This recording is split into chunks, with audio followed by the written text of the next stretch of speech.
Yo, what's up guys, JT here. I'm going to be bringing you a quick update video today. I'm going to talk about some of the features that we showed in the trailer, show you some things that got cut from the trailer, and generally talk about the plans moving forward with the release of the game. I'm actually going to kick straight off with this here guys, and the first thing I'm going to show you is the credits tab. That's implemented now. If you are a backer of the game, you'll be on this list. If you do pre-order before the Steam release, you'll also be on there. Over on the play window, the history tab now works, favorites is also implemented, and the own tab will show you the servers that you actually own. The friends tab isn't quite implemented yet, but you will be able to connect with your friends via the Steam overlay. I've actually taken a bunch of footage here. I tried to play through the game a little bit. I got quite a lot of content. I'm actually going to have some cuts in this video, sort of take you through the day and really just show you the bits that really I think that you'll like to see. One of the first things I'm actually wanting to talk about here is the view distance. Some of you might remember from the stress test that it was set to around 1,000 meters. Maybe you've seen it in some video or something.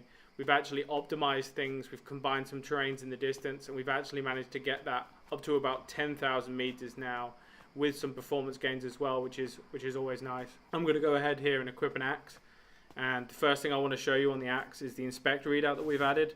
And we've decided to add that because we wanted to give the player some feedback about the item that they have in their hand without breaking the immersion by having UI on the screen. So you can press F and you'll see some information about the weapon you have, whether it's a gun or a melee weapon. And you might have actually noticed the green highlights on the tree there. We've actually added that because after stress test 2 we saw some footage on YouTube, and we noticed that people are struggling to find where they need to cut on the tree. So we've added those just to give the player a little bit of a cue to how to cut the trees down and just to guide them in the right direction. Something else that happens now as well is the axe take damage and dull as you use them. The more you use them, the blunter they get and the longer it'll take to cut down the tree. And you can use the new crafting system to resharpen them and make them last longer. If you do let it get to 0%, then it'll actually break, and then you'll have to salvage the parts from your inventory. As I walk up here, you'll actually notice that I get caught in some bushes, and it'll slow you down now as you walk into shrubbery. It'll make noise so that other players can hear it, and it'll also attract or deter AI. I'm not actually afraid to admit it, guys, that I got completely lost before I came over that ridge and saw Union Point Power over there. And that's something also that we really wanted to do with the landmarks in the world, where you'd be able to use them as reference points as you navigate around the world and try to find your friends. I'm actually going to head into town now because I know I'll be able to find a water barrel over there. We didn't want to make finding water difficult because we feel in this kind of environment it would be pretty easy. What we do want to do is have the challenge of purifying that water and making it safe to drink. So you can see this water barrel here. You don't actually know if it has water in it before you try to take it. It's a chance system where you walk up to it and find out. They will refill after it's rained, and they are persistent between players. So if you take all the water out of it, it won't be there for another player. But like I said, getting that water should be fairly easy. I actually head over into the woods now, where we're going to set up a little bit of a camp and actually show purifying some of that water on a campfire. I'm going to actually go ahead here and just give all the items for setting up this camp because I really didn't want to find them all. And this is also something that you guys will have access to. If you're a server admin, you'll be able to give yourselves items, you'll be able to give other player items if that's something you want to do. And there's loads of different variants of the give command. You can give single items, you can give items with quantity, or you can look up give, and all kinds of different options for that.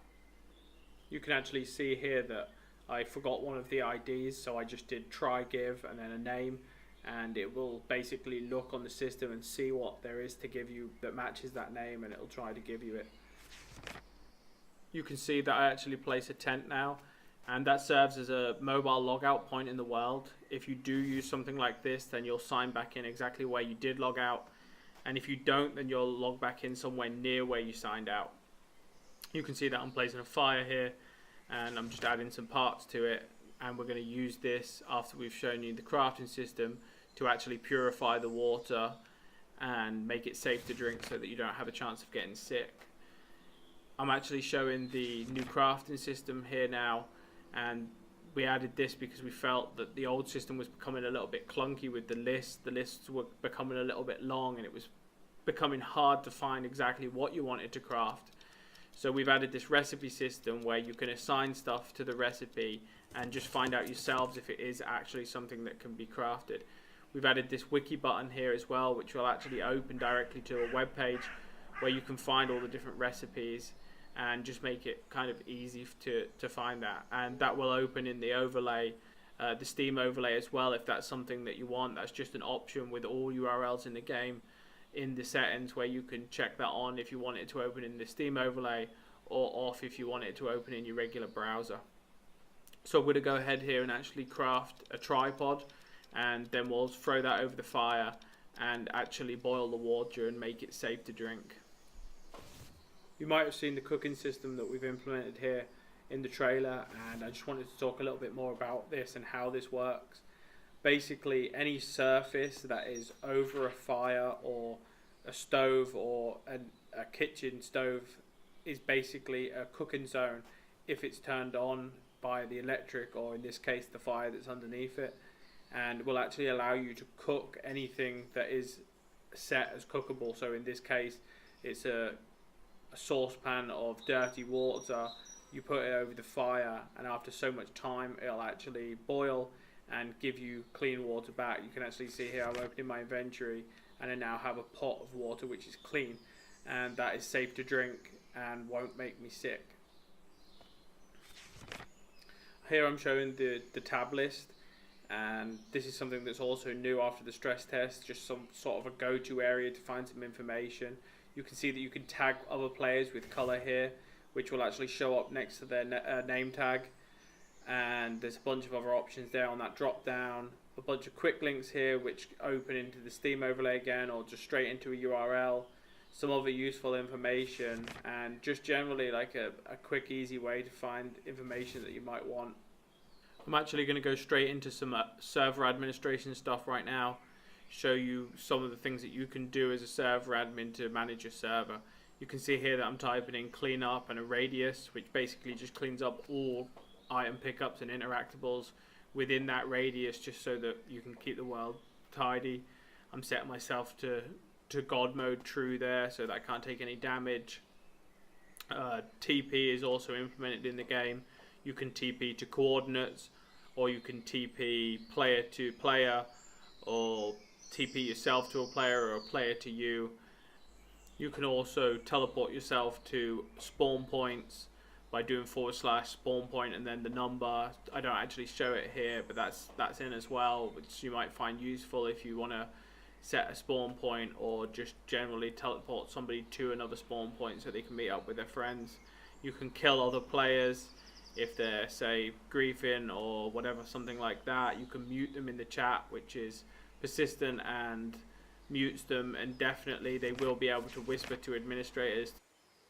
You can add to your stats. Here you can see I add to my hydration stat, and you can also do this for other players as well. So you would just do / the stat you want to update, the name of the player, and then the amount you want to increase it or remove it by. You can ban people as well, unban them all via the chat, and you can also do that via the server panel as well, which I'll actually go ahead and show you right now.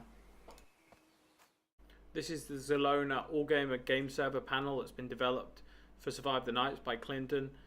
If you host a server through Allgamer for Survive the Nights, you will actually get access to this panel. You can see here on the main page that you can start and stop your server, and I'm going to go ahead in here and click on my server, and you can see a little bit more information about it. You can change the name here, update it, restart it, and things like that. Over on the configuration tab, you can change all of the server's configuration. I won't go into too much detail about each of these options, but basically this saves you having to edit text documents and will really allow you to run the server the way that you want to do it. You can change all different kinds of things, and you can see I scroll down here and actually show you some of the description of some of the options that you'll have access to. Over on the permissions tab, you can see that you can create user groups. User groups work in a hierarchy system, So the higher they are in the group, the lower permissions that they have. And you can create permissions here. You can assign permissions to those groups. You can also change the chat prefix colors of those groups just down here. And you can also assign what the chat prefix should actually say in game. The next tab's the console. You'll be able to see all your chat messages in here, and just keep an eye on how your server's running, any errors that you might need to report to the devs, things like that. The task tab lets you set tasks for the server, like restarts. Lets you schedule those for when you want them rather than when they need doing. The backups tab is just for taking a backup of your server database in case of any corruption, anything like that.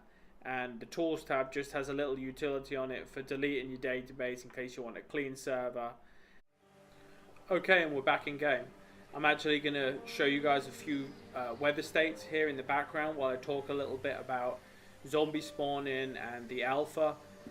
These commands that I'm inputting right now, I'm actually forcing the weather. All these states will dynamically happen in the game as you play. Server admins will also have access to these commands as well. So as of Alpha 1.0, which will be hitting Steam fairly soon, zombies will actually spawn dynamically around the world. During the day you won't find them outside. They'll generally be lurking in houses and just hiding in dark places. We've done this because we want to approach the zombies from the perspective that during the day you can spend it preparing for the night.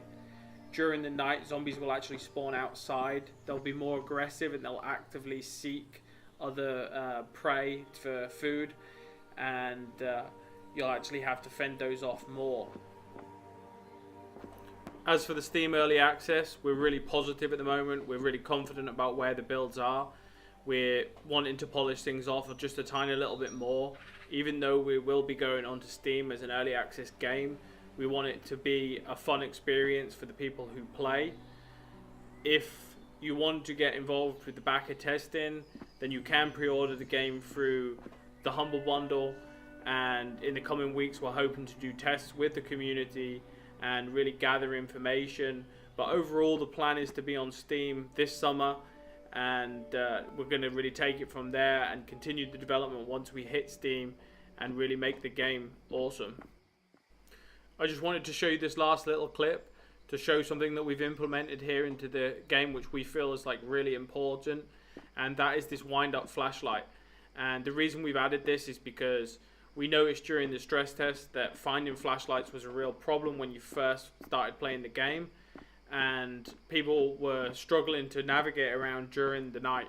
We don't want to sacrifice having dark nights because people can't play because they don't have lights. So we've implemented this wind up flashlight, and we're thinking about giving it away as a starting item. And as you can see here, it's super dim, it's almost useless, but you'll be able to have a source of light which is renewable. You can wind it up.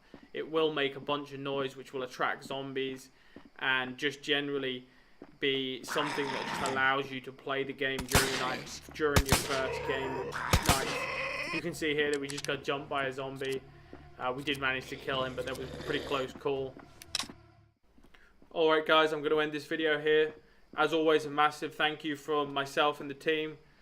All of your ideas are fantastic. We love the contribution that you guys put in. If you did like the video, remember to hit the thumbs up and the subscribe. If you haven't already, come and join us on the forums in the Discord. We'd love to meet you. And I'll see you in the next video, guys. Cheers.